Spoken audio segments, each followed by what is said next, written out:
Hello, everyone, and welcome. My name is Aquayemi-Claude, and you are joining Shine a Spotlight Captivating Awareness, the podcast.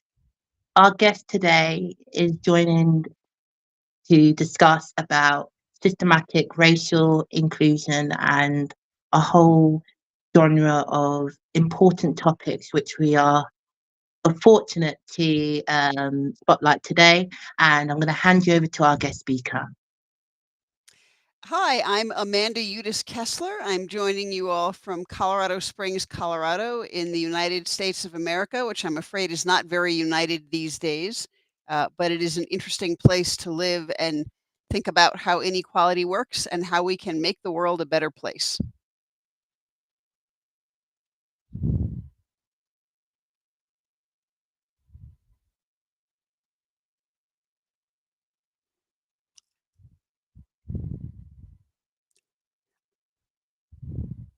I'm sorry to interrupt. I'm not able to hear you. Okay, I was muted. Bear with us. Sorry, everyone, for the technical issues. So yes, I wanted to ask, what made you take action to spotlight the systematic issues that we have in society? So I grew up in New York City as a person who faced certain kinds of discrimination and challenges myself, being female and also being non-heterosexual, specifically bisexual. And so I was aware of the inequalities of the world from a young age. I also grew up in a left-leaning family that had a history of being communist and socialist in the generations before me. And so I think I also grew up with a kind of progressive political and economic analysis of how things worked. Um, and so I was an activist still as a teenager. But then I believe in college, it really dawned on me in an important way that my being white was a privilege I had that gave me unfair access to resources and good treatment. And so I've also now spent many years trying to understand racism and how it benefits white people and what white people can do to work against racism. Thank you for spotlighting that word, racism. And when we talk about racism, does that have you seen that there's been a intertwine with the systematic issues as well? What's your outlook on this?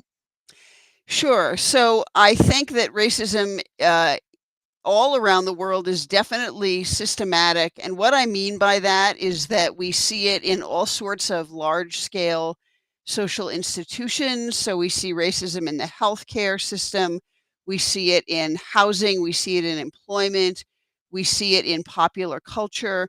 So it is one form of systematic inequality, like others. Sexism is another one, and there are others. But certainly, um, racism is a kind of inequality in which what certain people look like, what their skin color is, what their eye shape is, other sort of visual aspects uh, are used by people with power and privilege to presume that certain people who we would think of as maybe racial minorities in some contexts are um, less intelligent, less competent, less trustworthy, and so on, and importantly, less worthy of being in power. And so, racism is a way that white people justify hoarding power and hoarding resources and keeping them from members of BIPOC communities, by which I mean Black, Indigenous, and people of color communities. Thank you for that context. And we may all think what would be the best solutions when it comes to these topics and when it comes to these systemic and racial issues. However, one thing maybe is investment. But what would you say is the struggle with investment or either the challenges when it comes to also having the right person to address the matter? So, like the credentials or professionalities. What's your view on this, if I may ask?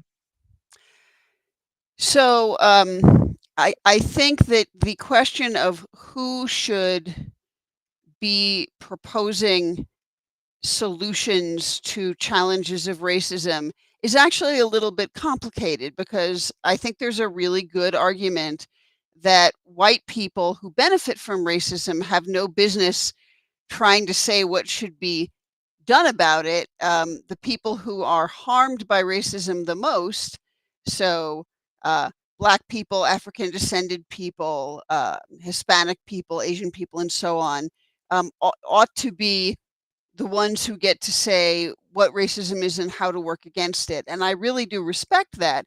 And at the same time, I've spent probably the last 30 years of my life studying racism as an academic, as a sociologist. And so I've read a lot about how it works, and I've read certainly plenty of accounts of people who suffer from it, and also plenty of academic research about kind of how it works. So how exactly does discrimination in the housing market work, or how does discrimination in the healthcare system work? And so um, I do think that someone like me, who is white but has spent a lot of time reading and studying and thinking about this, may have some contribution to the conversation. But normally, I should not be the first person to speak. Um, Someone who suffers from racism should normally be the first person to speak and to say what their experience is, what's wrong with it, and how to fix it. Thank you. I'm aware that you've done a book. Could you give us a bit of detail of your book and what you cover in your book, please? Sure. So this book is called Cultural Processes of Inequality: A Sociological Perspective. It was published by Anthem Press in 2024. That is a British kind of intellectual academic press. It's not a university press, but most of what it publishes are various kinds of cultural studies. And the book focuses largely on some of the ways that inequality of different kinds works culturally. And so what I mean by culture isn't just, popular culture, or like social media or movies or TV or whatever. It's thinking more broadly about culture as how we make sense of the world. What are our meaning systems? So what assumptions do we make in our day-to-day lives that privilege some people and disadvantage other people? And so the book is partly about kind of how power works socially, but then it's largely about the various ways in which we give members of valued social groups the benefit of the doubt, while we withhold the benefit of the doubt from members of devalued groups. In the book, I talk about anti-Black racism in the US. I talk about sexism, also primarily in the US, and then also about heterosexism or homophobia. And so I basically cover a range of assumptions that people tend to have that lead them to say, trust men more than women, or trust white people more than people of color.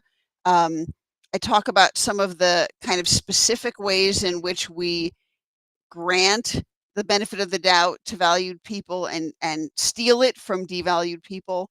Um, so one example of the latter would be there's a concept in sociology. I did not invent it. It's actually almost 100 years old now, and it is the idea of moral alchemy, which is kind of a strange phrase, but what it means is the same behavior is evaluated differently depending on whether someone in a socially valued group does it or someone in a socially devalued group does it. And one example from the US that's pretty interesting is the very first state in the US to ban drag performances was a state whose governor, who is a heterosexual white man, did Mm. drag when he was in college. And this became known to the public after he signed a law forbidding drag queens, gay men, and trans people from doing certain kinds of drag performances. And so everyone said the guy was a hypocrite because he did drag when he was in college. And Mm. so his office's press secretary basically said, well, what he did was just good, wholesome college fun, boys being silly. That's really different from, people dressing up and behaving in sexualized ways that harm children. So basically, this governor's press secretary engaged in an act of moral alchemy by saying drag is fine when a heterosexual white man does it, but it's not fine when genderqueer people do it, or gay men do it, or trans people do it. So um, that's one of many kinds of examples in the book, but that gives, I think, a little bit of a feel what the book's about. And the book ends with a chapter that says, well, if these are some of the processes by which inequality works, what can we do to fight against inequality? How do we change our thinking? How do we change our assumptions? And how do we basically stop discriminating and start giving all people the benefit of the doubt and empowering them to live the lives they want? Thank you so much, and thank you for giving that context and giving that insight for our viewers and our people who are watching today. You refer to some real key important talking points, and I wanted to dive into those points. In particular, where you talked about the LGBTQ community and also discrimination, but that element of where we are going now into the modern age and Mhm. where we're seeing that democracy is having different elements of transition. What would be your intake of the modern age and where we are going to democracy and that kind of element of, I think, healthy debate, or as we've seen with quite a few of the, headlines in the news at the moment in our society? Sure. So this is a very complicated question and we could spend hours on it. I'll try to be brief and just stick to a couple of important points. Sure. Right now, we see some countries moving away from the democratic ideal in which all people have kind of an equal voice, an equal vote, an equal opportunity to advocate for their own well being, um, and toward a more authoritarian and in some cases even almost fascist uh, system. So here in the U.S., the country just elected a an incoming president who doesn't Mm, really believe in democracy. He doesn't believe that everyone should have an equal voice, and he was very clear in his campaign that he is for certain people and not for other people. mm, And there are some other countries like Hungary and North Korea and Russia that also have autocratic or fascist leaning leaders. There are some countries, such as the UK, where there's actually been a little bit of a move away from that and more toward democracy. So I can't say that there is a single direction that the entire world is going. There seems to be differences in some countries, um, but certainly some very important countries in terms of how large they are, how much money they have, how much they control world discourse, how much military they have, and so on, are trending worryingly authoritarian, like the U.S., like India, like Russia, like China, and so on. And so one of the reasons this matters is that when a country rejects a kind of a pluralistic democracy, it says there is one right way to do things, and anyone who doesn't agree with that should have less political power than other people. Or there are certain people who are more socially valuable than others, and if you don't belong to one of those groups, you don't deserve the same rights, you don't deserve the same, in the US, we would say life, liberty, and pursuit of happiness. Um, I'll give a really sort of small, concrete example. In the last few days, one of the very conservative states in the United States has proposed to bring to our Supreme Court a ban on same-sex marriage access that would hold across the entire country. So it's not enough for them that they want their state to be able to ban it. They want it to be illegal across the whole country. So they want to impose their social values, their homophobic social values on everyone, including states that don't share those values. Um, so that's sort of a really quick sense of some of what I mean by authoritarianism. What's really important about democracy is that it is messy and ugly, because in a democracy, people will have really different values, different assumptions, different information, different perspectives. They will want different things for themselves, they will want different things for their country. And in a proper democracy, in which information is available, in which it really is one person, one vote, not $1, one vote. In a proper democracy, everyone gets to sort of mix it up and fight publicly, not in the sense of a street brawl, but in the sense of um, bringing their ideas to the world of public opinion and sharing them and trying to convince others of why they're right. And so in a democracy, most people will get some of what they want some of the time, and they won't get some of what they want some of the time, because they won't win all of the arguments. But at least everyone will have a truly fair opportunity to make their case about their values. So I have a pretty clear set of political and social values. I actually had a second book come out last year that was a book about a particular way of thinking about ethics that informs my politics. And it is an approach that says all people should get to have a good life. And so there should be some rules and laws and policies in place that give everyone kind of a floor of safety and enough respect to have a decent life. Whatever else happens, that would be kind of a starting point. So if I really lived in a democracy right now, that way of thinking about what our country should be would be one perspective shared among a whole bunch of perspectives that all got something close to equal time. But that is not the country we live in. So right now, we in the United States are flooded with misinformation about what is true and what is good. And some voices have a lot more speaking power than others. And unfortunately, some of the most powerful voices right now are extremely cruel. They're extremely harmful. And so it's important for people like me to take advantage of any opportunity we can to stand up and say, there are better alternatives for societies like mine. We should not be fascist. We should be democratic. We should not be cruel. We should be kind. We should not be hateful. We should be loving, and so on. Um, and so that's a really long answer. But I guess to sort of sum that up, what I would say is democracy is a political matter in terms of how a society is structured, but it's also an ethical matter, because to believe in democracy is to believe that everyone ought to have the chance to advocate for their own having a good life.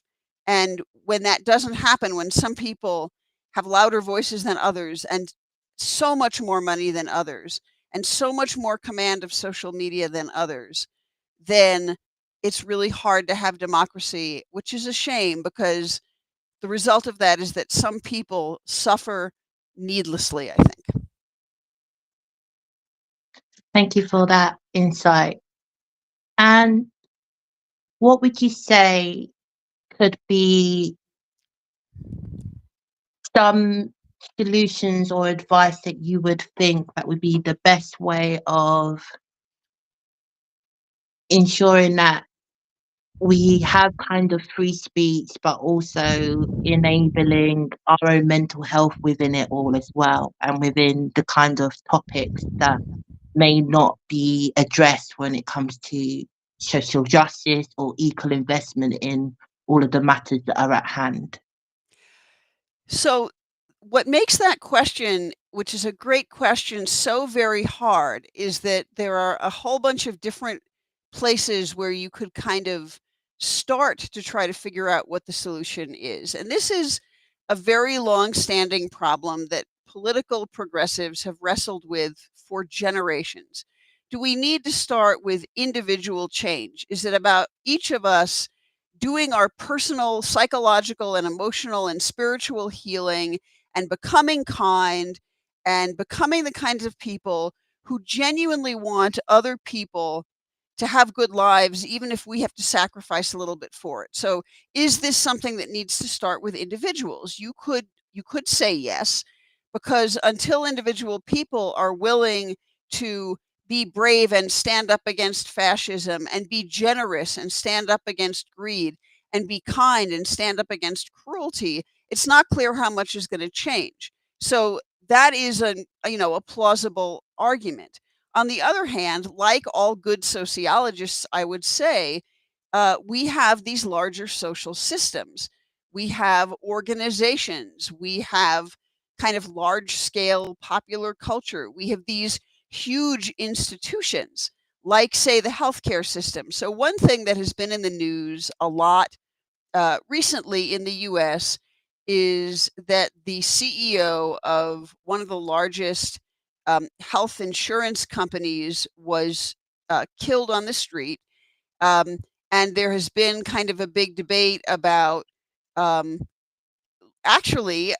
about how unhappy we ought to be that he was killed, given that his organization makes an unbelievable amount of money denying people health care.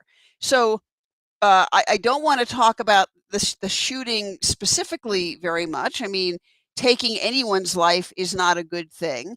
It's also not a good thing when a large health insurance organization takes many lives by denying people coverage. But so when we think about solutions, we definitely have to think about our own individual living the best lives we can and being courageous and kind and to some extent self-sacrificial and all of that stuff. But we also have to look at how these large institutions work, and we have to ask, what are the solutions when a large scale institution is really causing harm, is morally problematic, is fostering inequality? And so my good wishes and my goodwill are not going to change United Healthcare, which is the corporation that this man worked for. Instead, we need laws, federal laws that limit how much power a giant corporation can have. So, um, I don't know that there is sort of a non-capitalist solution out there that really does away with capitalism. But at a minimum, capitalism would need to be very, very profoundly regulated and restricted so that no one has so much money and so much power that they can literally buy an election, right? Or that and no one has so much money and so much power that they can have their health insurance organization literally kill millions of people by denying them health insurance. So we need solutions that certainly involve our individual effort and growth and change and all that. But we also need solutions that are very large scale and that impact society broadly. So on the latter point, the example of healthcare, that means that we need people in government who will regulate giant corporations. Instead, we just elected a bunch of people in the US who will deregulate corporations and who are huge fans of making the rich richer and the poor poorer. And so this is not a great moment going forward for the US to address um, kind of out of control corporations that have power, because our recent elections showed that as a country, we seem to be willing to elect someone who will give the powerful more power and give the rich more money, as long as they, make us feel better by insulting the people we hate. And I don't know a clearer way to say that. So our solutions have to be individual. They also have to be institutional.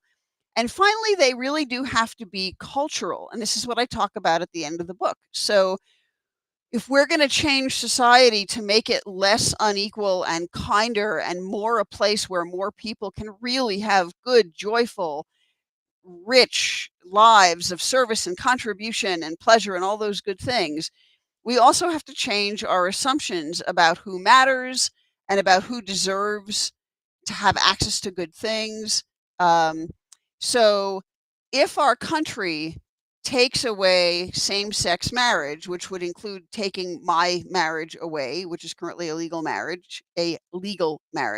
But if they sort of get rid of same-sex marriage legally, then that would just be dissolved. Um, you couldn't vote for politicians who would take away rights unless you believed that the people who currently have those rights do not deserve those rights. So to me, that's really important. There is a huge cultural assumption underlying inequality and underlying voting for people who support inequality. And that assumption is that some people simply don't deserve the same thing as others. Thank you for that context, and thank you for that helpful insight on elaborating on my question.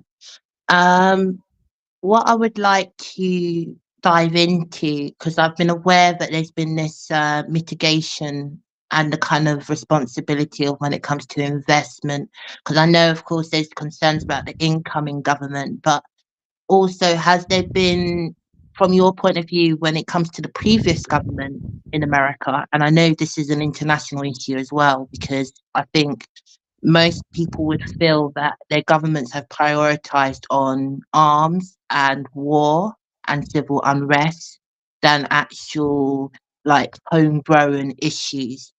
What's your view on this? And also, I know that this has been also a talk recently in regards to the recent fires in Los Angeles, for example, with their resources being stretched because they've Sure. invested in Ukraine.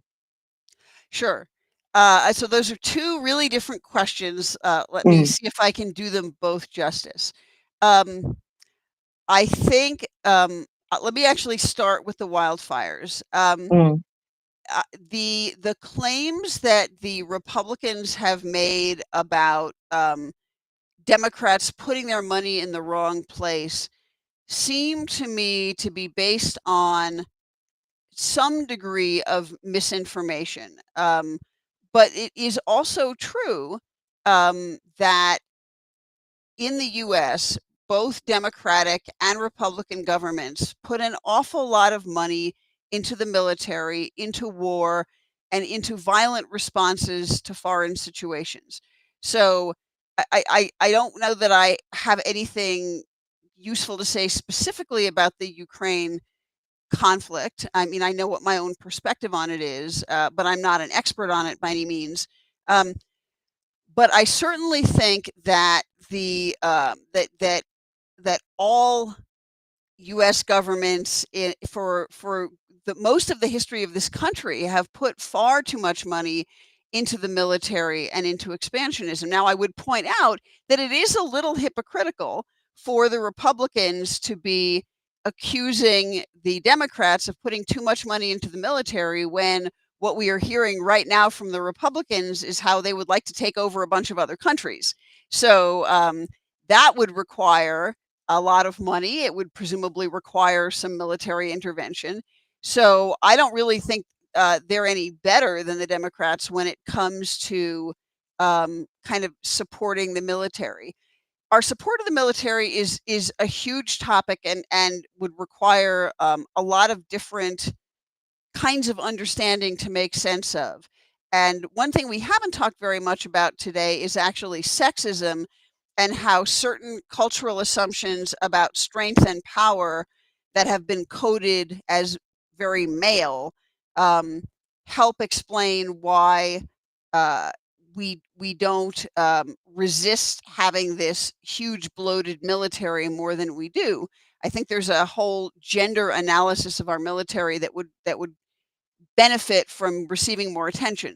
But in the interests of time, what I'll say is just that I do think our government is trying to provide money to California and the Los Angeles area, and that state is trying to provide money. And it is true that it is stretched thin, but I don't think Ukraine is the main problem.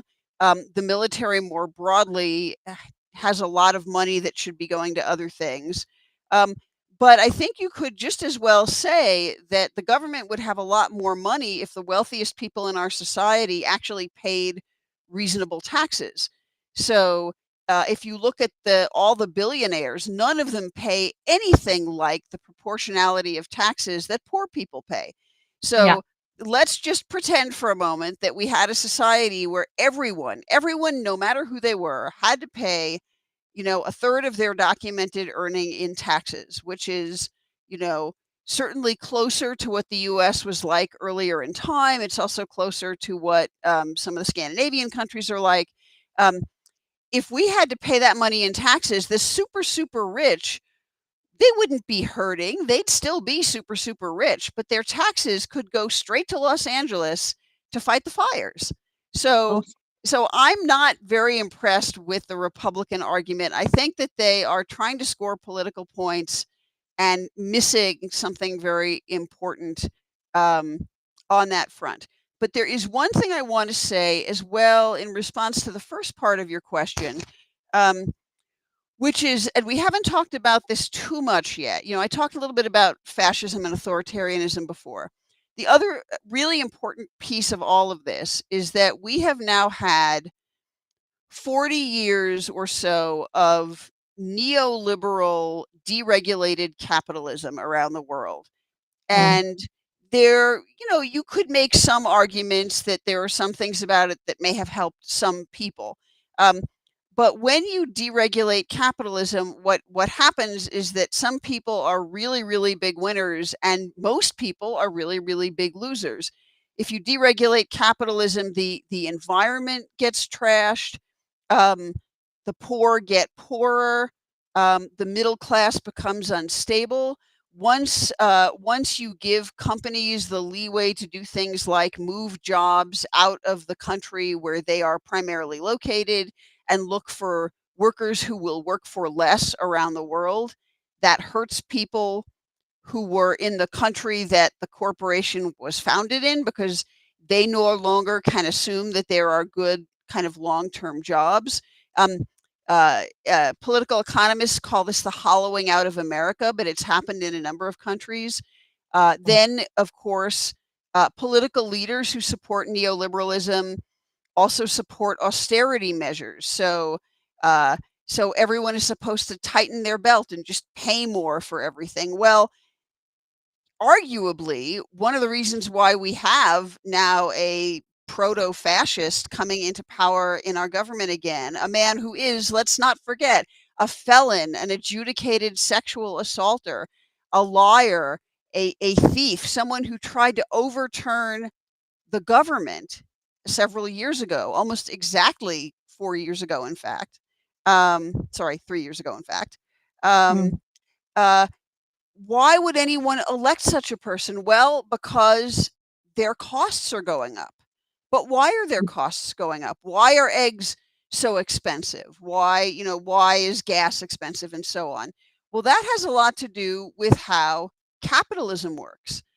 And yeah. so if we all understood that, instead of putting, an authoritarian racist into power, we would instead put into power people who will try to regulate the most outrageous components of capitalism. But one of the other aspects of neoliberalism on the cultural side is we have this massive social media world that has a lot of disinformation in it. When you deregulate the media, you also make it possible for people to use the media to lie and misrepresent reality. And so for those reasons, all sorts of people in countries like mine and like Hungary and like North Korea are told stories that honestly are not empirically true, but they believe them, they want to believe them, they do believe them, and then they vote in accordance with those beliefs. And sadly, I think what's going to happen over time is they are going to get hurt as much as the rest of us, if not more. You know, if Trump puts tariffs into effect, we in the US are all going to be paying more at the supermarket, not just the people who voted against him, but the people who voted for him. So that's a sad reality, but as I said, it's awfully complicated, and that is just beginning to scratch the surface. I'm so glad you're given that insight, and it's an important, discussion to have. And I think it's so interesting to hear what you say because it's not far off in the UK. We've experienced our own kind of inflation, our own kind of social injustice when it comes to our politics, and most people don't feel listened to.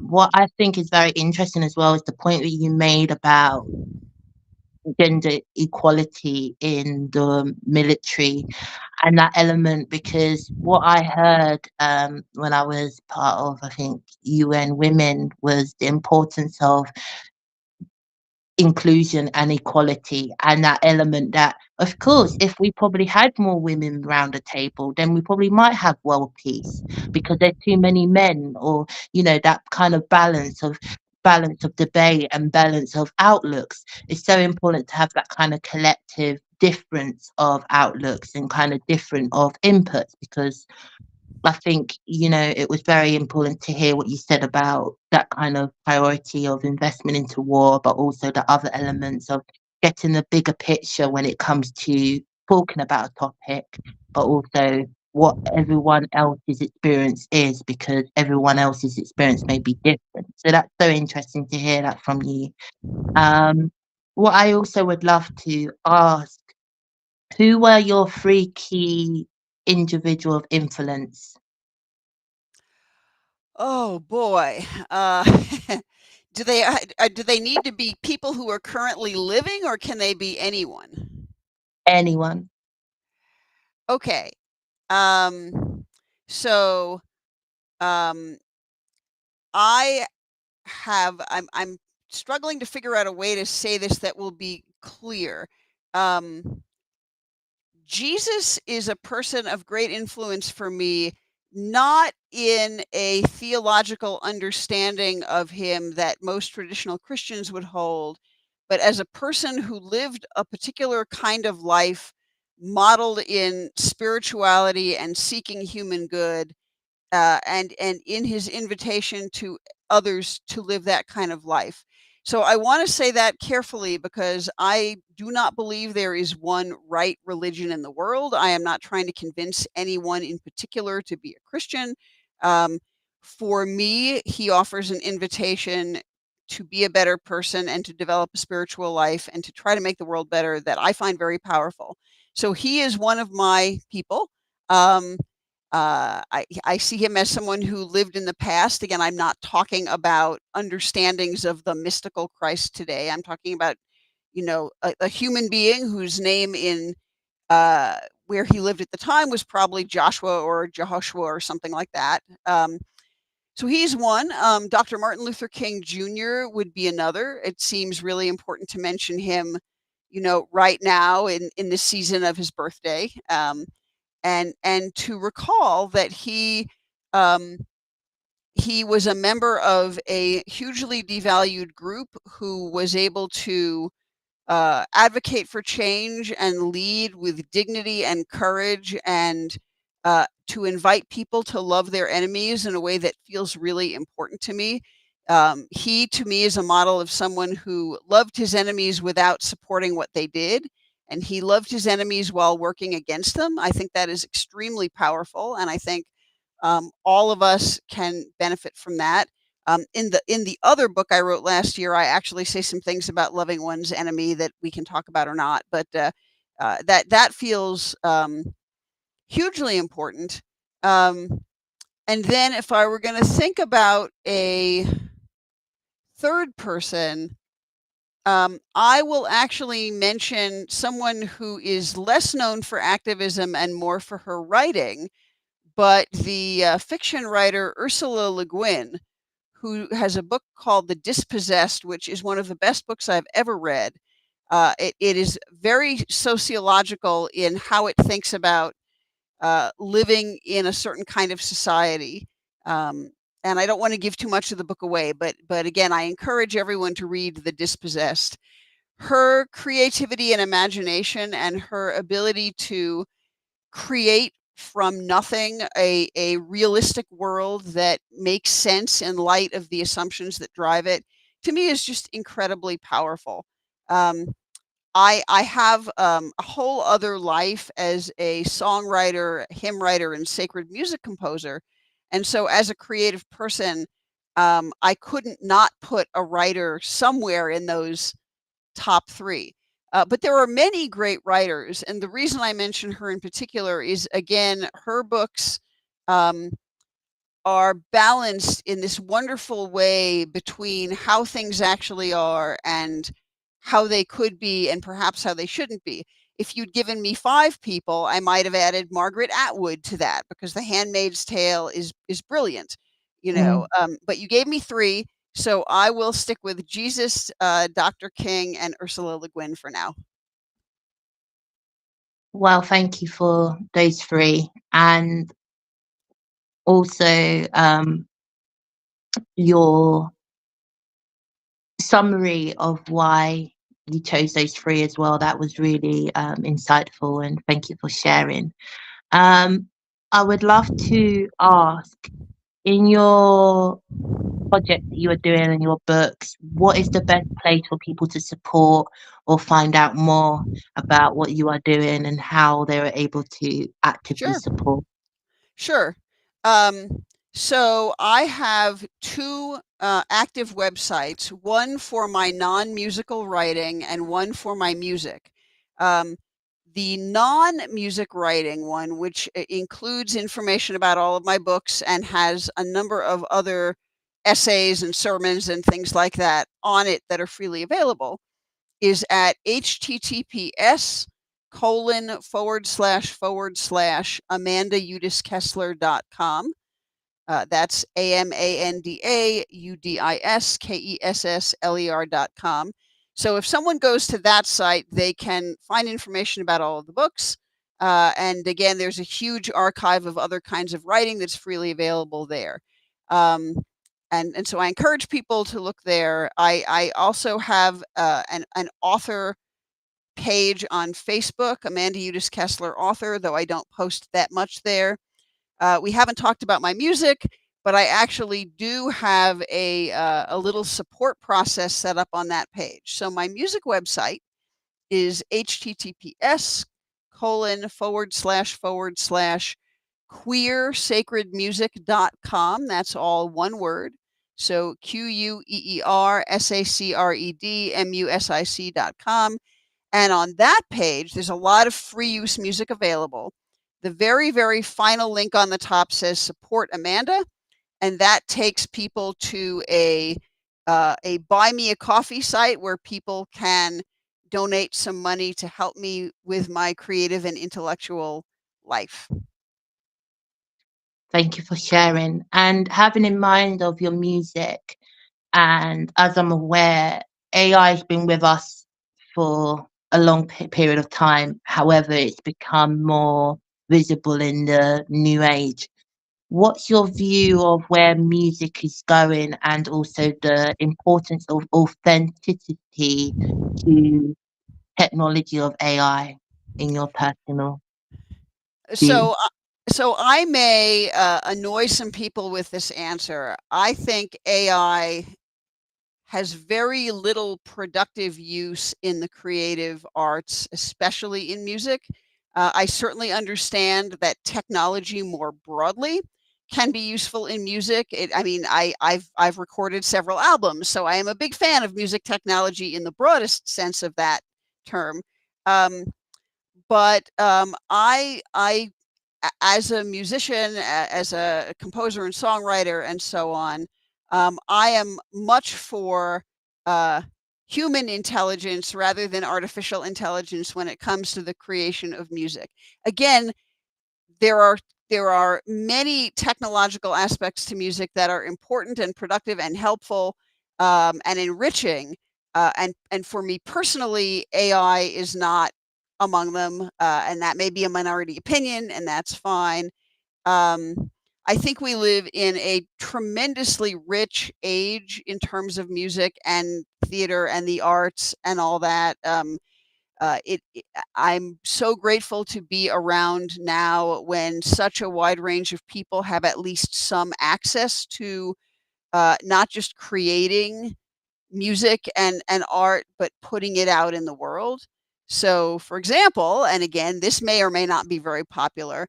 Um, I do not use TikTok myself to get my music out there, but I'm a huge fan of it being available because lots of people add creativity to the world and get their ideas and their creative materials out there through TikTok and through similar kinds of um, platforms and technological resources.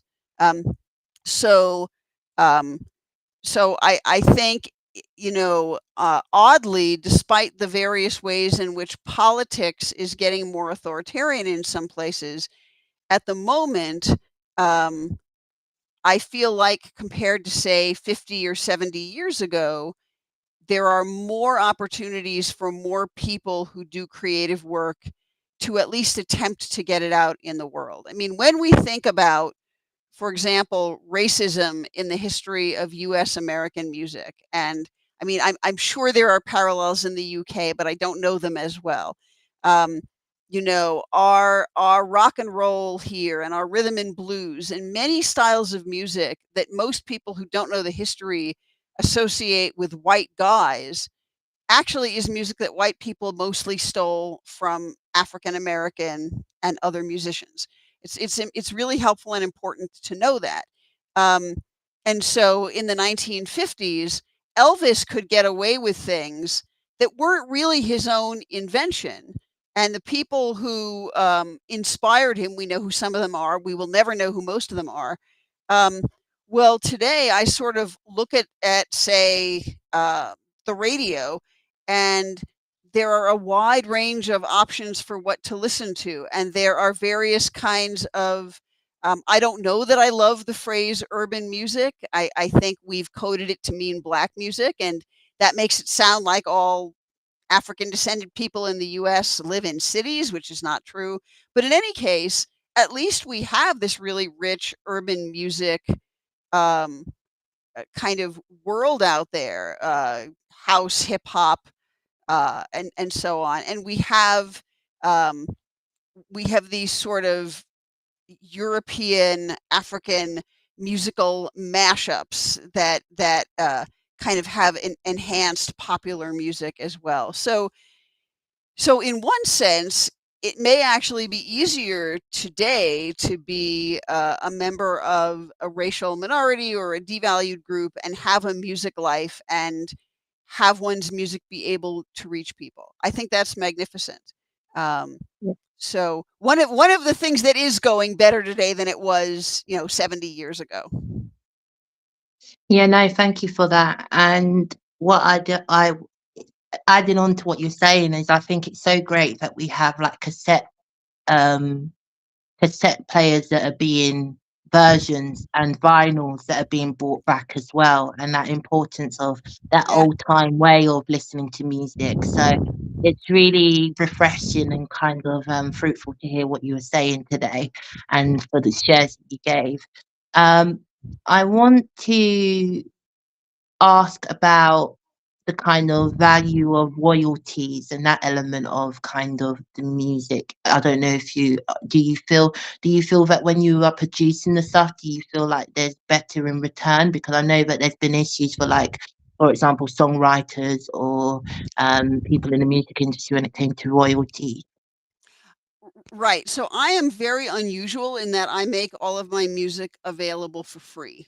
I do that by Mm, choice. I have a paying day job. Um, and the one of the ways this came about was that I started I got into an extremely intense period of creating progressive sacred music right around the time that COVID was starting, and I realized that I had the resources to make music available to, say, churches and congregations that didn't have a lot of money, that were meeting online, virtually through Zoom or whatever.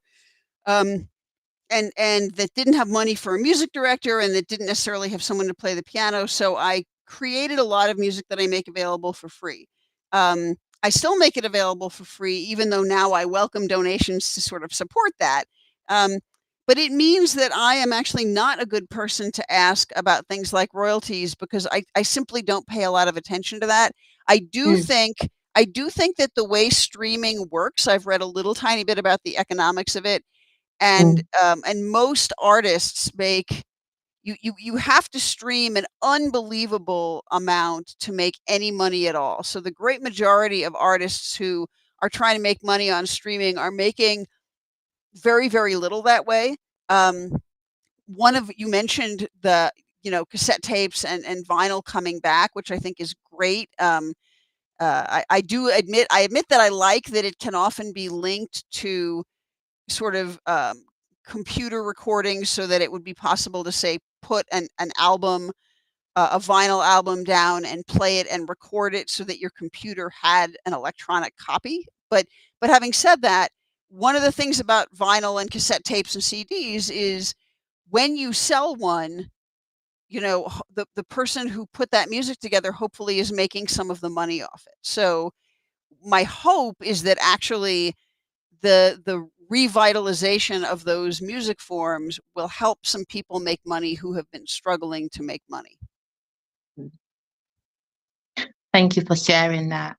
And I would say, in regards to the recent events, but also I think in general, for people to have faith, to be able to be more um, religious, what would you say the landscape of the church is looking like right now and people drawing to God Right. Oh boy. in So short context?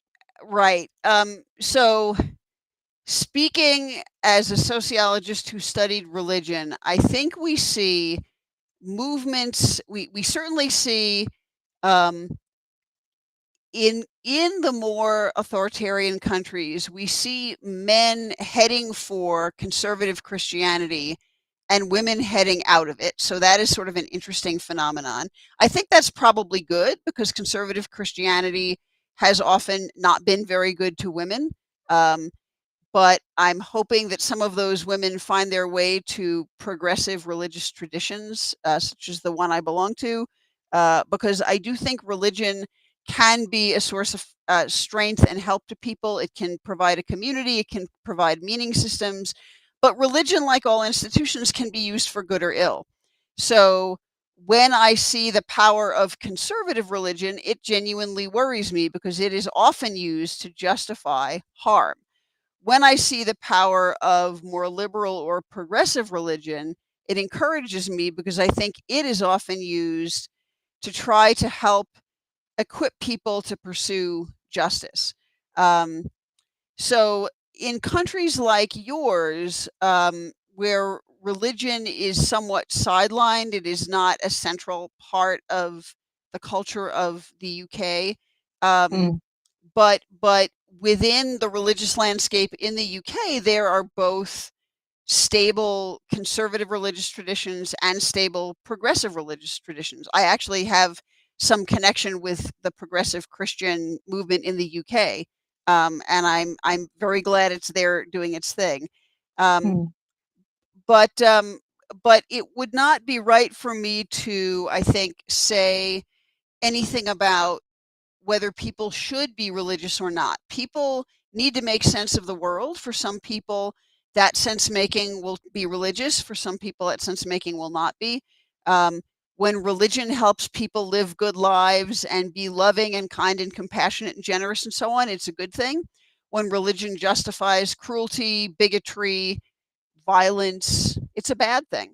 So mm. I have a very practical take on religion. I care more about its effect than I do about its ultimate truth.